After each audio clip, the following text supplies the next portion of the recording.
When we listen to bands we love, we think that it takes a great deal of unity to create powerful music that resonates with our souls. However, not all that glitters is gold. There are simmering tensions, deep-seated rivalries, and bandmates who, despite their musical brilliance, harbor an intense hatred for one another. The reason behind the hatred and feuds are as diverse as the members themselves. Creative differences, clashing egos, personal conflicts, and the relentless pressures of fame and success all play their part in these situations. Here are some bandmates that may have produced amazing music together, but behind the scenes, their tensions and animosities tore their bands apart. Randy Blythe and Mark Morton, Lamb of God. Not all band members who hate each other break up. Some actually get through their conflicts successfully, but they still go through a time when they hate each other's guts. One example is Randy Blythe and Mark Morton from Lamb of God.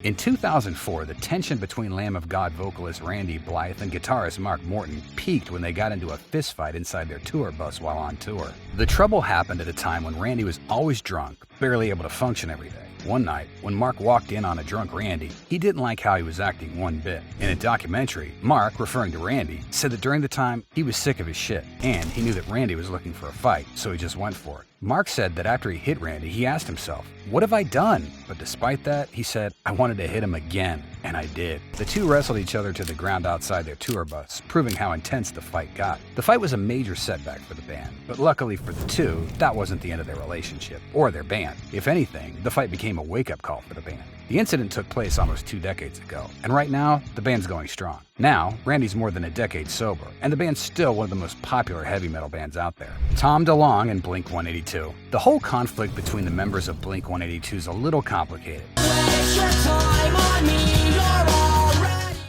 It seemed to start when Tom seemed to be distancing himself and focusing less on Blink to give more time to his non-musical endeavors. Even though Blink said there are no hard feelings, that really wasn't the case. Tom's relationship with the band, especially Mark Hoppus, seemed strained when he left. According to some, the strain in their relationship started when Mark and Travis Barker wanted to record a new album for a long time, but Tom didn't want to do it without a label. Thinking Tom be eager and on board with a label, the band signed a deal. However, things didn't start looking up because according to Mark and Travis, Tom only communicated through email. To really put the nail in the coffin, a week before the band was scheduled to record their album, Tom, through his manager, just decided he didn't want to be a part of Blink-182 projects indefinitely. Of course, Mark and Travis thought it was ungrateful of Tom to not be talking to them personally. This event really put a strain on their friendship. At some point, Tom even denied quitting the band. However, contrary to what many people believe, the real start of the tensions in the band was after the unfortunate plane crash that Travis survived in 2008. In an interview, Travis admitted that he made public some gruesome photos of his recovery from the plane crash because of Tom. "I got those pictures because Tom especially was pressuring me to fly again." Travis said Tom was constantly pressuring him to travel for their concerts, despite not completely getting over the trauma of what happened. In an interview years later, Mark said that Tom even mentioned kicking Travis out of the band because of constant pressure from people trying to sue them for not having Travis on tour.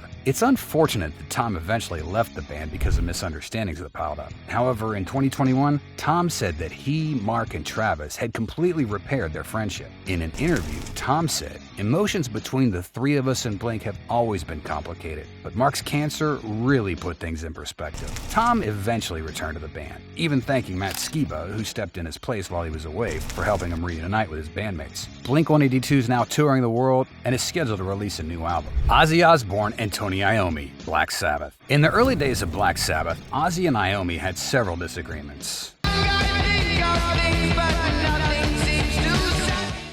Ozzy was often late for rehearsals and sometimes drank too much before shows. This would lead to arguments between the two musicians, and it would sometimes put the band's future in jeopardy. Ultimately, Ozzy left the band for personal endeavors. Ozzy never really hid the fact that he was intimidated by Tony. In an interview, Ozzy even said he was getting bad vibes from them from being Ozzy. He admits that he doesn't like working with Tony, which is why he never really fully enjoys playing on stage when he worked with Black Sabbath. But even with their clashing personalities, they worked together and created some of the most iconic heavy metal music of all time. In recent years, Ozzy and Tony's relationships improved. They both mellowed out with age and are now able to appreciate each other's strengths and weaknesses. Darcy Retzky and Billy Corrigan, the Smashing Pumpkins. The feud between Darcy and Billy dates back to 1999 when the former was fired from the band. Billy said Darcy got kicked out for being a mean-spirited drug addict who refused to get help. Darcy, on the other hand, said she was fired because Billy was a controlling and abusive bandmate.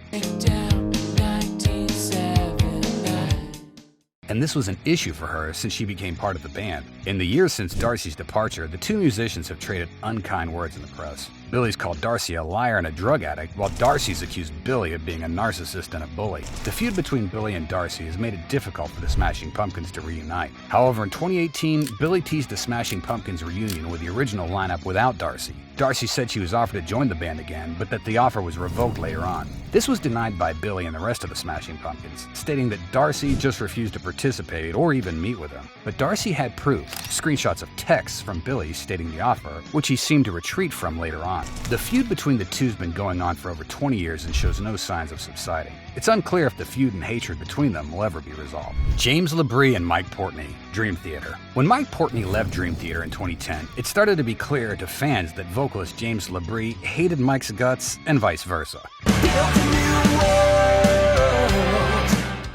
Since Mike's departure from the band, James made a number of comments about his former bandmates. He said he wasn't sad at all that Mike left, and that he was, in fact, excited about it. On the other hand, Mike's made some comments about his former bandmate too. Mike, on numerous occasions, has publicly talked about how he didn't like James's vocals. He even said that Dream Theater without annoying vocals is perfect. Despite the strained relationship that the two found themselves in, they managed to bury the hatchet. James has even said that it's great to be friends with Mike Portnoy again. With the rekindling of the friendship of these two, they also said that a collaboration of some sort is possible, although it's not something we should hold our breath for. Neil Schon and Jonathan Cain. Journey. When band members travel with off-duty police officers to guard their dressing rooms and snoop at another member, you know there's definitely hatred and tensions within the band. This is certainly true in the case of Neil Schon and Jonathan Cain of Journey. The two musicians have been bandmates since 1978, but their relationship's been strained for many years. In 2022, sources said that Neil had hired off-duty police officers to guard his dressing room during Journey's tour.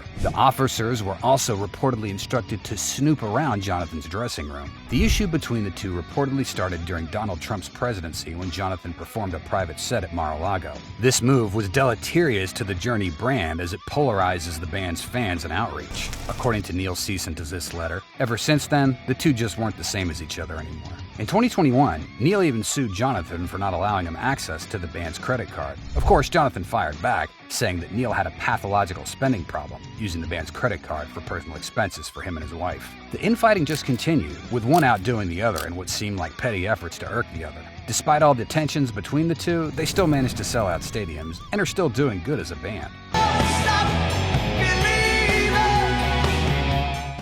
It's unclear when the feud between the two will end, but Journey's still moving forward. However, many fans who can clearly see the feud unfolding think it's best for the band to just go their separate ways. Liam Gallagher and Noel Gallagher, Oasis. The feud between Liam and Noel Gallagher is one of the most famous in rock history, a classic case of sibling rivalry.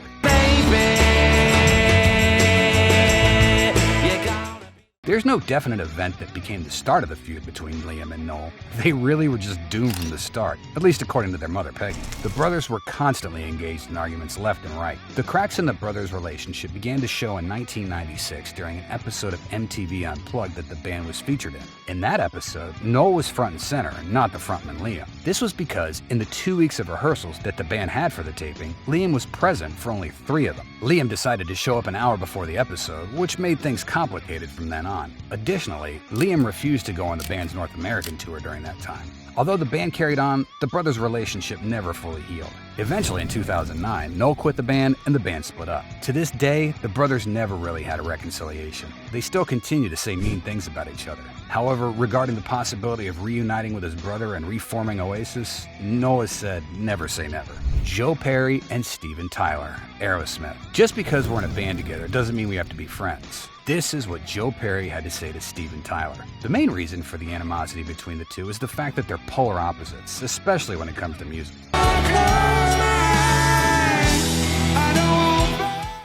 According to Joe, he's in the industry for the music, but Steven's in it for fame, money, and women. In his autobiography, Rocks, My Life In and Out of Aerosmith, Joe details several incidents where Steven's antics had driven him up a wall. Despite that, he acknowledges that Steven's a talented singer and a performer who's instrumental to the band's success. On the other hand, though, Steven isn't very fond of Joe either. In his own autobiography, Does the Noise in My Head Bother You?, Steven claims that Joe just lacks emotion. Despite their personal differences, they can still work together very well. In fact, Joe says that right now, the two of them are at the best point they could achieve. In an interview, he says, "Well, Well, we've had our ups and downs, and like everything, there's a balance. There's the good and the bad. So it was as bad as it could get, and now it's been as good as it can get. And I have to say right now, it's about as good as it can get. I think we paid our dues on the other end, so we're due some good times. These stories serve as a reminder that music, like any form of creative expression, can be a both unifying and divisive force, with all its complexities and contradictions. These members, after all, are still human with personal struggles and conflicts that shape the very essence of their art.